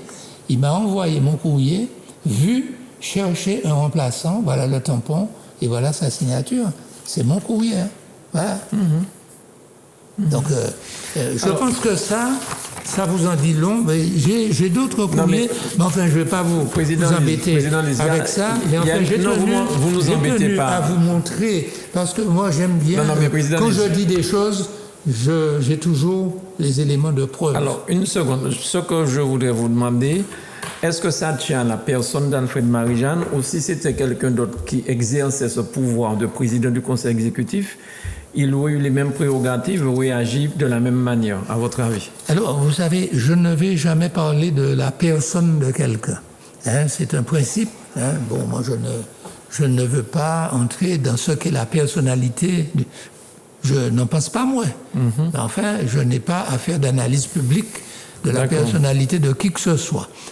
Alors, moi, je considère, bien entendu, qu'il y a manifestement un problème de conception. Je considère qu'entre nous, est-ce qu'il va plus loin que ce que la loi lui autorise? Il interprète la loi d'une manière qui est la sienne, mais il peut le faire parce que la loi ne dit pas de faire comme ça, mais la loi ne l'empêche pas. Vous voyez, c'est-à-dire que la loi a laissé de telles marges d'incertitude. Je vous donne un exemple que tout le monde peut comprendre. La loi a prévu donc la séparation des pouvoirs. Oui. Et c'est pas moi qui ai voulu ça. Moi, j'étais pas pour ça. C'était à la fois Serge Letchimy était pour ça, Alfred Marie-Jeanne était pour ça, un certain nombre de gens étaient pour ça. C'est-à-dire, en gros, les gens qui pensaient que c'était une manière déjà d'avoir, tout en restant dans l'article 73, vous voyez, d'avoir une collectivité pas tout à fait article 73. C'est ce que j'appelle un hybride institutionnel. On a hybridé, vous voyez, hein, parce que normalement, nous aurions dû être comme la Guyane. La Guyane, il y a un président de la CTG guyanaise. Ils ont un bureau, je crois. Mais il y a une commission permanente. Une commission permanente, ce que tout le monde connaît qu'il y avait au Conseil général, un président, une commission permanente. Et dans la commission permanente, il y a des membres de l'opposition. Et oui, il y a des membres de l'opposition. Et quand chaque semaine, vous tenez une commission permanente, moi j'ai fait ça pendant près de 20 ans, chaque semaine, vous avez l'opposition qui est là, on est là, la répartition de la commission permanente est à la proportionnelle, et l'administration, les principaux responsables de l'administration assistent. Donc si vous voulez, il y a des choses qui se disent entre la haute administration, l'opposition, la majorité. Et je commençais, et c'est comme ça que ça doit se faire, chaque commission permanente par situation de trésorerie. Donc tout le monde connaît la situation de trésorerie de l'Assemblée. Aujourd'hui, demandez-moi la situation de trésorerie, demandez même au président de la commission des finances, on va savoir ça au moment du vote d'une DM, du vote d'un budget, alors DM, c'est une décision modificative, dans certaines occasions, bien, c'est toute une histoire, il faut demander ça. On a l'impression que tout est réservé à des gens qui sont dans une bulle en dehors. Alors que, vous voyez, le système est tout à fait différent normalement. Alors ce système-là, on l'a voulu. Mais on l'a voulu, mais en même temps, on veut fonctionner comme s'il n'existait pas. C'est-à-dire que normalement, vous avez donc deux instances. Les deux instances doivent avoir chacune des moyens. Et elles doivent avoir chacune une administration. Évidemment, l'Assemblée n'a pas besoin de beaucoup de monde. On a besoin de je sais pas moi, une cinquantaine de personnes, c'est-à-dire des gens pour appuyer les commissions, des cadres pour entourer le président, sécuriser sa signature des délibérations, etc. Ça permet à l'Assemblée de vivre. Vous voyez, c'est peut-être une cinquantaine face à 2200 de l'autre côté. C'est pas la même proportion. Mais de la même manière, il y a un budget qui est prévu pour l'Assemblée. Eh bien, est-ce que vous savez que j'ai un budget?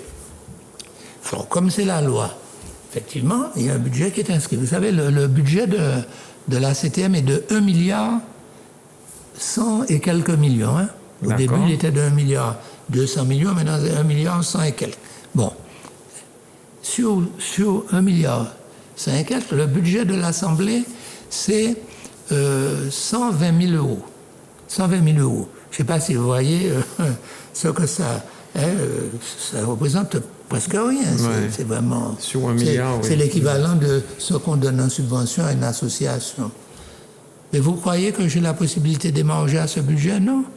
Parce que comme la loi n'a pas dit que mon budget, il faut que je puisse émarger, ben je ne peux pas émarger. Mon propre budget de l'Assemblée. Donc, gérer votre budget.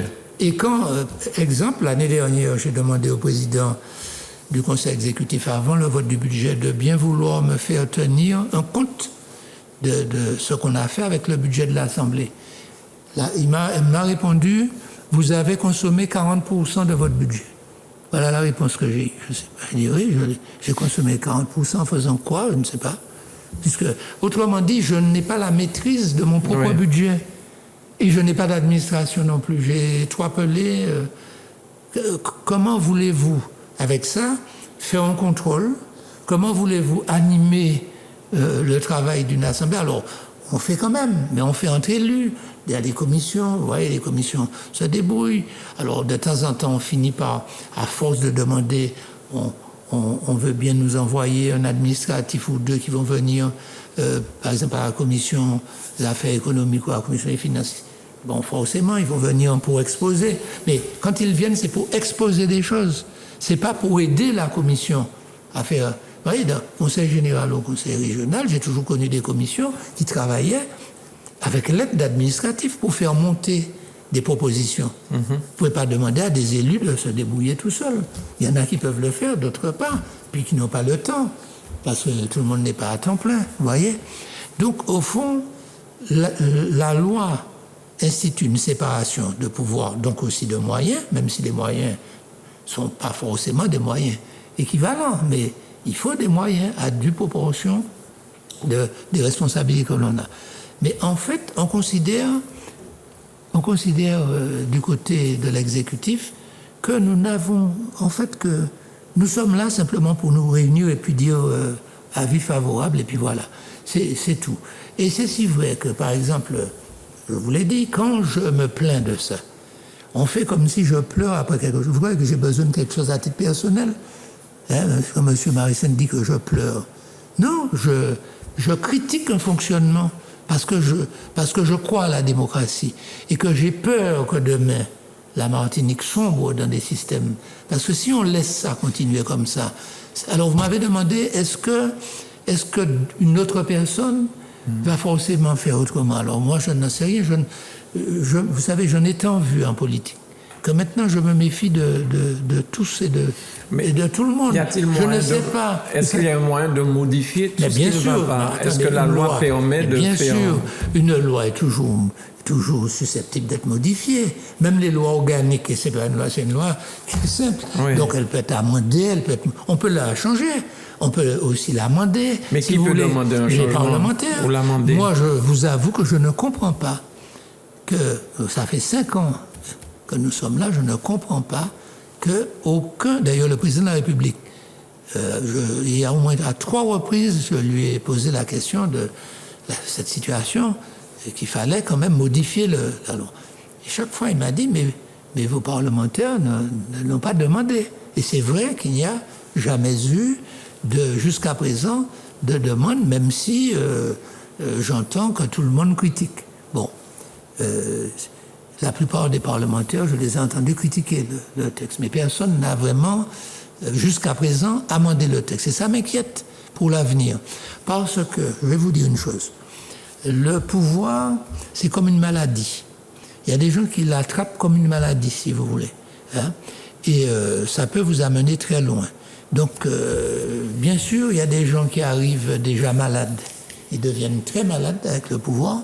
Mais il y a des gens qui sont sains au départ et qui peuvent devenir malades du pouvoir. Hein? Et puis, heureusement, il y a des gens qui sont vaccinés. Je pense que j'en fais partie. Ils sont vaccinés peut-être in utero, enfin, de la naissance, hein, contre ça. Moi, bon, je n'ai jamais une conception patrimoniale du pouvoir. Je n'ai pas l'impression. J'ai été près de 20 ans président du Conseil général. Je n'avais pas l'impression que les locaux, le matériel du Conseil général, tout ça m'appartenait, vous voyez. Mais là, j'ai l'impression qu'on est dans une conception patrimoniale. C'est à moins, c'est bagaille moins. C'est ça, pas toucher bagaille moins. C'est un petit peu ça. Donc, si on vous donne quelque chose, c'est j'ai bien voulu vous donner. Bon. Donc, dans un tel système, il faut que la loi soit précise. Et les Corses avec qui j'ai discuté de ça, à un moment donné, ils m'ont dit, nous, on préfère une loi imprécise. Parce que ça nous permet, au contraire, de faire comme nous voulons. Et eux, ils fonctionnent très bien. Ils ont des Donc, problèmes. ils ont une assemblée, ils ont un conseil exécutif. Pareil. Mais ils ont des problèmes politiques, ils ont des débats politiques. Oui. Mais ils ne deviendraient pas à l'idée de M. Simeoni, le président du conseil exécutif, de faire quoi que ce soit sans... L'accord. Quand il va à Matignon, vous voyez les deux. Nous, c'est jamais possible. Hein, je suis complètement mis de côté. Là, en Corse, c'est les deux. Ils vont à Matignon ensemble, ils vont à l'Élysée ensemble, etc. Et le président de l'Assemblée a des moyens, il a du personnel, il a son budget, et il peut fonctionner à peu près normalement. Donc eux, ils ne veulent pas qu'on précise la loi. Ils disent, nous, au contraire, quand par exemple, la loi n'a pas dit combien de collaborateurs je dois avoir dans mon cabinet, ben, je peux mettre autant que je veux. Je ne veux pas que la loi me dise c'est 10 ou c'est 5. Vous voyez, c'est leur conception. Nous, c'est une culture différente. On me dit, la loi n'a pas dit ça. Ben, il faut suivre la loi, c'est-à-dire, c'est un peu comme dans les gens des religions qu'on appelle des littéralistes.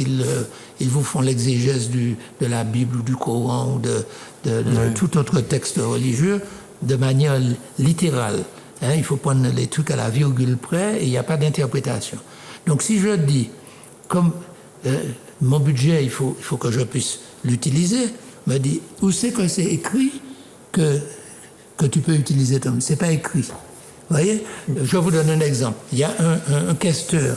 Le questeur, c'est l'élu qui est chargé de s'occuper des mises en mission des élus, des mises en formation, etc. Nous avons bien un questeur, mais il n'a pas la question. On ne lui a pas donné les moyens de la question. C'est pour ça que je l'appelle un questeur honoraire. Vous voyez, il a rien. Mais quand vous on vous dit où c'est que c'est écrit que le questeur doit avoir la question. D'accord. Je ne suis pas sûr qu'il y ait un texte qui stipule que le pilote de l'avion doit piloter l'avion. Hein. Vous voyez, mais c'est là, il faut que ce soit écrit. Donc nous, si c'est dans cette culture-là, que nous, parce que non seulement il y a ceux qui pratiquent comme ça, mais moi, ce qui me désole, c'est qu'il y a beaucoup de gens qui l'acceptent. Parce que si l'Assemblée, dans son ensemble, n'acceptait pas ça, ça n'aurait pas été possible, parce qu'il suffirait soit de voter une motion de censure, ou de ne pas voter le budget. Mais c'est qu'en réalité, on sent que maintenant, il y a de plus en plus de gens qui disent « ça va trop loin », et puis les événements, on le voit dans certaines circonstances, comme les circonstances actuelles. Donc, de plus en plus, vous avez des gens qui commencent à se rebiffer.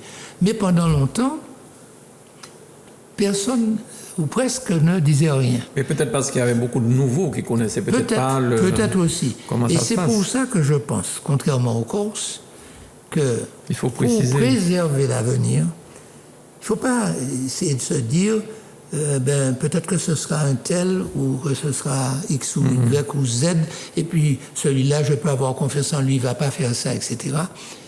Puisque nous avons fait cette expérience malheureuse, il faut que pour l'avenir, la loi soit modifiée, soit qu'elle soit complètement changée.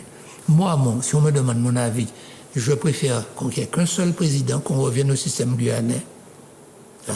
Même si on me le proposait maintenant et que ça me fasse partir, je le voterai à demain. Parce que je pense que c'est l'intérêt général, mais avec une commission permanente. Oui, bien sûr. Voilà. Et je pense que si on veut rester dans ce système de séparation des pouvoirs, c'est le plus démocratique à condition qu'on soit dans un esprit démocratique. Mais si vous faites un système de séparation de pouvoirs, mais qui est une contrefaçon de la démocratie, voyez, on vous dit qu'il faut se méfier des contrefaçons. Là, nous sommes dans une contrefaçon. Voyez, on vous donne l'illusion d'un système très démocratique. L'Assemblée délibère, elle a un pouvoir de délibération, et puis vous avez un exécutif qui exécute. Mais la réalité, ce n'est pas ça. L'Assemblée dépend de l'exécutif en réalité. Autrement dit, voyez, le président de l'Assemblée que je suis, si je veux aller représenter l'Assemblée dans un congrès, ou si je suis invité dans un ministère pour discuter de quelque chose, il faut que je demande au président du conseil exécutif de bien vouloir accepter de me mettre en mission. Mais oui. Vous, en tant que président. Mais bien sûr. Et tous les élus de mon assemblée, pareil. Bon, ça ne me pose pas un problème, si vous voulez, sur un plan. C'est pas une question de hiérarchie. Hein. C'est pas parce que je dis. Mais c'est sur le principe. Ce n'est pas ça. Mais le principe, comme vous avez séparation des pouvoirs, normalement, les membres de mon assemblée devraient être mis en mission. Par vous? Par moi-même, avec le questeur qui est censé tenir en compte, parce qu'il y a des textes. Ces gens qui sont si pointilleux sur les textes. J'aimerais qu'on vérifie si tous les textes qui encadrent les mises en mission, les mises en formation, etc., sont respectés. Parce que je ne vois pas très bien qui s'en occupe. Il ne suffit pas de signer des mises en mission, etc. Ouais. Bon, là, ça devrait être fait comme ça. De même que je m'aperçois quelquefois que l'exécutif se fait représenter par un membre de mon assemblée, mais ce n'est pas normal. J'ai vu même lors du passage d'un ministre, une ministre d'ailleurs, c'est une femme, j'ai vu dans une manifestation où je me trouvais avec d'autres élus, alors même qu'il y avait même quelqu'un du conseil exécutif qui était présent, et la personne qui représentait le président du conseil exécutif absent était un élu de mon assemblée. C'est comme si je me faisais représenter par un membre du conseil exécutif. Ce n'est pas possible. C'est comme si, vous voyez, à l'Assemblée nationale, un député se faisait représenter par un ministre, ou qu'au gouvernement, un ministre se faisait représenter par un député. Voilà. Alors, mais ils sont tellement dans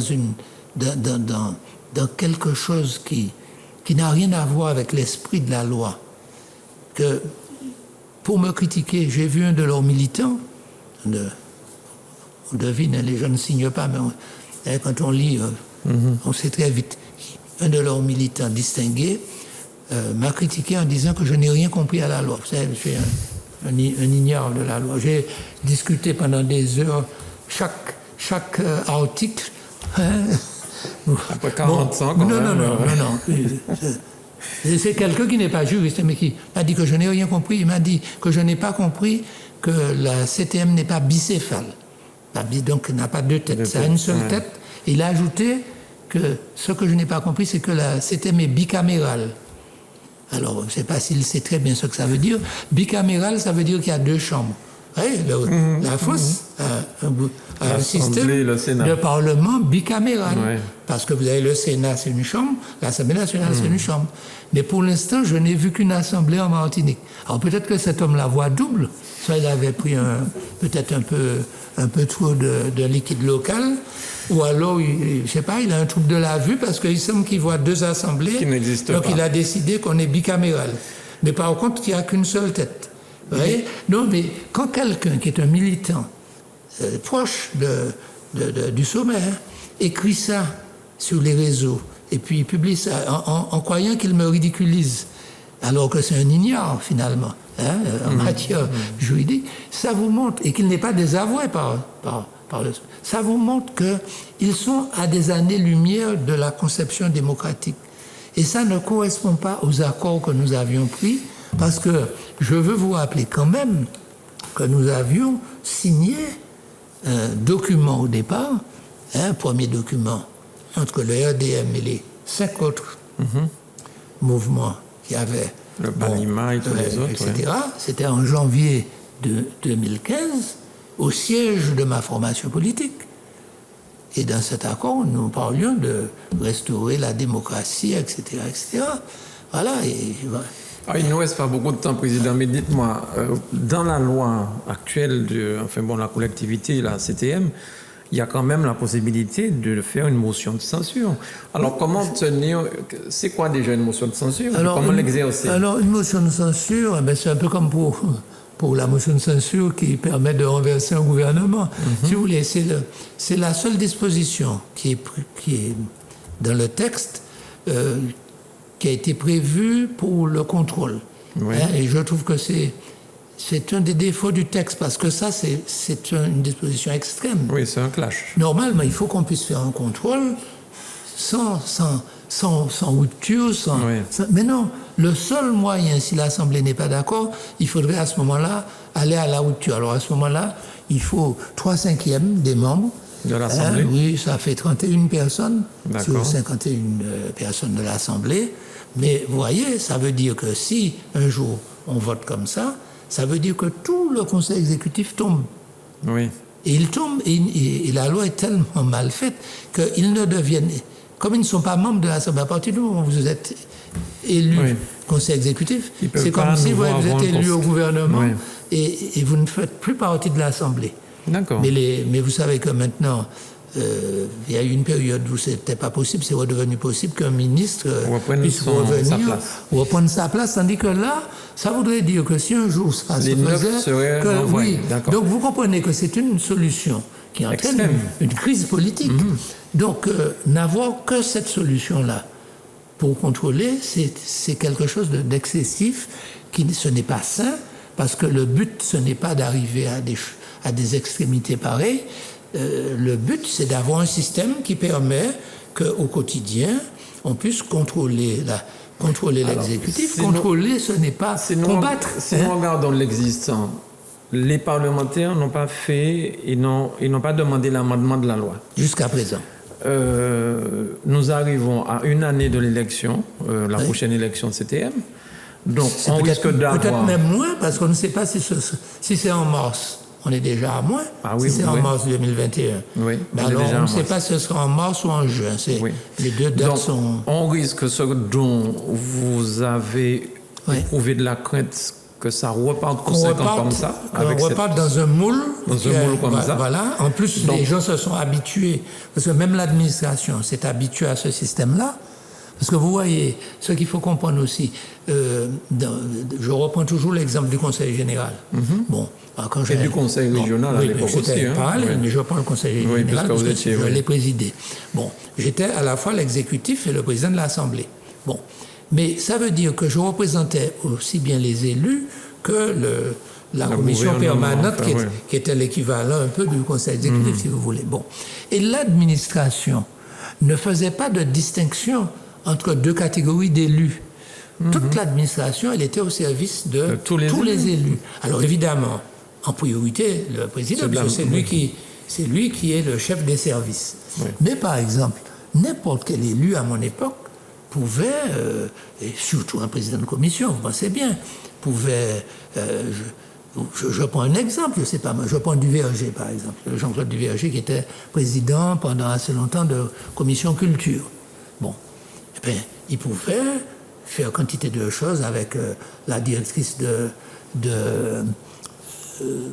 des archives, par exemple, Madame Cholot à l'époque, personnage éminent, avec la directrice de la bibliothèque Schellcher, etc. Vous voyez, il avait une latitude d'action. Je n'allais pas trouver bizarre qu'il aille faire un certain nombre de choses.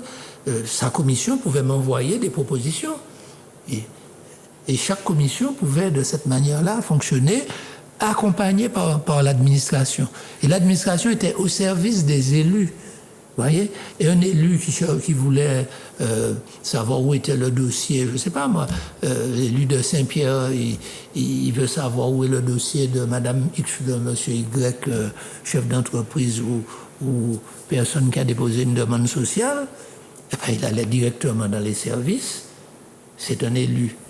Hein, il avait la faculté de pouvoir avoir une réponse, etc. Aujourd'hui, ce n'est pas possible parce que si vous voulez, l'administration, pratiquement, elle considère que l'Assemblée est à part. Mais, elle ne connaît que... Si vous demandez quelque chose à un directeur, il est très gêné s'il n'a pas reçu l'autorisation, voilà. Etc. Donc on est dans un système qui... Si on le laisse continuer comme ça... Mais comment faire pour ça ne pas continuer? Ça veut dire qu'on va confier chaque fois la Martinique à 9 personnes. Voilà. Alors comment faire pour changer, Président?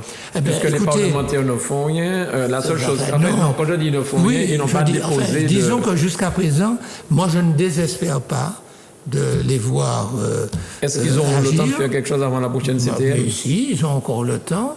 Moi, je pense qu'il faut qu'il y ait une pression aussi des citoyens, parce que, vous savez, tant que les citoyens ne bougent pas, vous voyez, beaucoup de choses traînent. Hein. Vous savez, je vois par exemple en ce moment, je pensais qu'on aurait eu le temps de parler de ce grand problème de l'eau. Je vais vous dire, vous savez comment, depuis des années, hein, j'avais porté des documents pour vous montrer comment, de 2005 à 2008, il y a une opération Moloko qui est prévue de Messie du Vu par rapport à ce problème d'eau d'ailleurs. Mais beaucoup de gens vont vous dire que personne ne s'est occupé de rien. C'est faux. Bon, de 2005 à 2008, j'ai fait réaliser un schéma départemental de distribution de l'eau en partenariat avec tous les acteurs à l'époque. Et en 2008, ce document a été envoyé à tous les acteurs. C'était déjà pour qu'on organise quelque chose. Différents acteurs n'ont rien voulu faire. Mais tout le monde reconnaît que c'est Vivier, c'est vous. Hein, le temps a passé, j'ai fait construire Vivier, mais vos adversaires, ils le reconnaissent. Mais oui, bon. Alors, mais tout ça pour vous dire que aujourd'hui, je sens quoi? Déjà, en 2018, j'ai essayé, en tant que président de l'Office de l'eau, qui est un organisme qui peut faire des études, qui peut porter des dossiers en ingénierie, qui a une capacité d'expertise, mais qui n'a pas de pouvoir. Hein. Il y a des gens qui se trompent sur l'Office de l'eau, c'est une petite équipe, mais de gens qui ont une capacité à porter des dossiers, puis nous pouvons apporter des aides aussi, y compris financières, pas des aides enfin, ça ne va pas chercher forcément des sommes très très importantes, mais bon, nous aidons pour tout ce qui concerne la préservation de la ressource en eau, Président, etc. Il ne nous reste plus beaucoup de temps, mais sur Séguineau, est-ce que vous avez de bonnes nouvelles pour les Martiniquais concernant Séguineau? Parce que je sais que vous êtes quelqu'un d'écouté, on vous a sûrement contacté pour pouvoir avancer le dossier. En ce moment, il y a une négociation.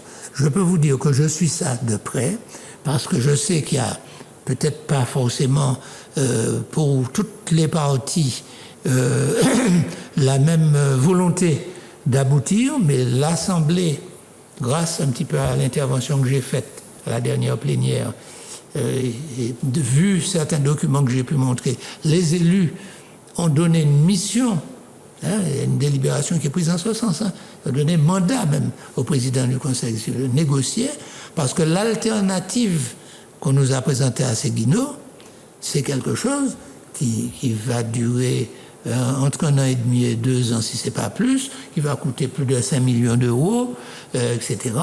Et par conséquent, on n'est pas sorti de l'auberge. Alors qu'on a une possibilité. À l'heure actuelle, le propriétaire du terrain sur lequel passe cette canalisation à Séguineau, il propose une transaction pour 225 000 euros. Donc, il me semble qu'il faut absolument aller vers ça. 225 000 euros au lieu de 5 millions. Les tuyaux existent. Les tuyaux existent puisque je les avais achetés l'année, c'est juste l'année avant que je quitte le Conseil général. Donc, il y a 83 mètres de tuyaux. Ce sont d'énormes tuyaux de 80 mm 800 mm, je veux dire, 800 mm de diamètre. Bon, donc, vous voyez, ça donnait ça permettait 35 000 m3 jour, et alors que là, il y a eu 14 000 m3 en moins. On a perdu, puisque à l'époque, j'ai fait mettre des conduites plus petites, provisoires. Et puis je suis parti, le provisoire a duré, mais les tuyaux sont là. Donc si la négociation aboutit, ce que je souhaite, et je pense qu'il faut qu'on soit très vigilant pour qu'elle aboutisse, je pense que là, ce sera déjà un élément important. Ça ne suffira pas à résoudre tous les problèmes, parce qu'il y a beaucoup d'autres problèmes. Il faut qu'on arrive en plus à une autorité unique, à une gouvernance unique de l'eau. Ça fera baisser les prix, ça permettra de mieux coordonner, mieux sécuriser. Et puis, comme je l'ai dit dernièrement au président de la République, si on veut faire de la relance économique parmi les dossiers, je dis bien parmi, pas le seul, mais je pense à un grand dossier. C'est un plan de relance sur justement les conduites d'eau potable. Je pense qu'on peut faire de grands travaux sur 10 ans.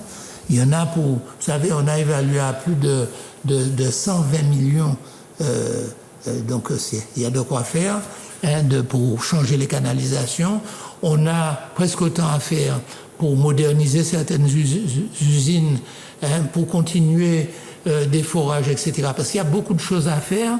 Il faut coordonner, il faut une vision globale. Mais vous voyez, si les citoyens ne se mobilisent pas, nous risquons encore de voir des gens faire traîner les choses. Alors, Président, pour la conclusion, Alfred Marie-Jeanne dit depuis déjà plus d'un an qu'il se représente. Est-ce que vous êtes prêt à empiler avec lui? Non, il est clair que moi, non, ce serait vraiment de ma part.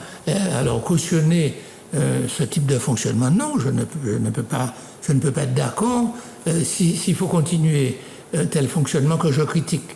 Donc il est clair que je ne peux pas. Pour moi, il n'est plus possible. L'expérience m'a prouvé que nous avions des conceptions en matière de démocratie, en matière de gestion, en matière de management de personnel sur tous ces points importants. Alors ça n'empêche que nous continuons à travailler et je vais faire de la manière la plus loyale et la plus efficace possible en fonction du mandat qui nous a été donné et du programme, puisque le programme, je pense qu'on aurait pu le mettre en œuvre de manière plus efficace, mais on le met quand même en œuvre. Donc, si vous voulez, j'essaie d'apporter ma contribution autant que faire se peut, mais je ne pourrais pas accepter de continuer à travailler dans ces mêmes conditions-là. Et je souhaite que ce texte soit modifié et que les élus d'une future collectivité comprennent qu'il faut aller dans un sens de large démocratie, dialogue, de motivation des collaborateurs, des personnels, etc. C'est ça qui donne de l'efficacité. Président, on a fini. Merci beaucoup. Mais seriez-vous prêt à collaborer avec un autre président que Alfred Marie-Jeanne, s'il y en a un qui vous demande de collaborer avec lui? En tout cas, ce que je peux vous dire, c'est que, bien entendu, j'essaierai d'être utile, je ne sais pas comment. En tout cas, je ferai en sorte de dire aux Martiniquais ce que je penserai des différentes listes qui seront présentées et des différents programmes qui seront présentés. Seriez-vous prêt à collaborer avec Serge Letchimy? Mais écoutez, mais vous voulez... Non, mais comme on n'a pas beaucoup de temps, je ne vous enferme pas, non, c'est simplement une question de temps, malheureusement. Il y a une autre émission qui commence dans 5 minutes. Je vais vous dire, je n'ai pas non plus approuvé sa manière de gérer la région pendant les 5 ans là, de 2010 à 2015. Je l'ai reçu dernièrement, il disait beaucoup de bien de vous. Non, mais je ne dis pas du mal de lui, parce que c'est pas non plus... Non, j'ai pas dit ça. Je dis que nous ne sommes pas non plus d'accord sur... Mais vous n'êtes pas des ennemis non plus. Nous ne sommes pas des ennemis, je ne suis pas non plus un ennemi d'Alfred Marie-Jeanne. On peut avoir des désaccords, mais j'ai des désaccords avec les deux, si vous voulez. Donc, moi, au milieu, il reste Jean-Philippe Nilor. Non, écoutez, là, je pense... il y a bien sûr Jean-Philippe Nilor. Je pense qu'il y a d'autres élus qui ont certainement des prétentions, mais je pense qu'aujourd'hui, on n'est pas déjà à constituer des listes. En tout cas, moi, je ne suis pas dans cette mouvance-là. Mais je pense qu'il faut que tous les démocrates, sur tous les échiquiers, il peut y en avoir qui viennent du PPM, de PIA, de partout. Yann Montplaisir, par exemple. Oui, aussi, que les démocrates se mettent au moins d'accord sur quelques grandes convergences. Et changer ça. Commencez par changer ça. Pour dire on est d'accord pour changer ça. Si on est d'accord sur quelques grands axes programmatiques, pourquoi ne pas tenter un rassemblement sur ces axes-là? Mais il peut y avoir aussi plusieurs rassemblements, parce que vous savez, de temps en temps, il vaut mieux qu'il y ait aussi des points de vue différents. Avoir des points de vue différents qui s'expriment, ça ne signifie pas forcément un affrontement permanent. Bien sûr. Parce que faire aussi des rassemblements où finalement on n'est pas en confort et où on ne peut pas s'exprimer, ce n'est pas une bonne chose non plus. En tout cas, mon vœu, c'est que les Martiniquais puissent peser pour que demain, ils soient dirigés par une instance démocratique et qui soit la plus à même à répondre à leurs aspirations et à leurs besoins. Monsieur le Président, Monsieur Claude Lise, merci beaucoup pour cette émission. Vous avez été très clair dans tous vos propos, comme d'habitude. Donc je vous remercie et vous revenez quand vous le souhaitez. Vous avez la parole libre ici. Merci beaucoup. Merci à vous de nous avoir suivis. Donc je vous souhaite une très bonne soirée et puis à très bientôt sur Zop Télévision.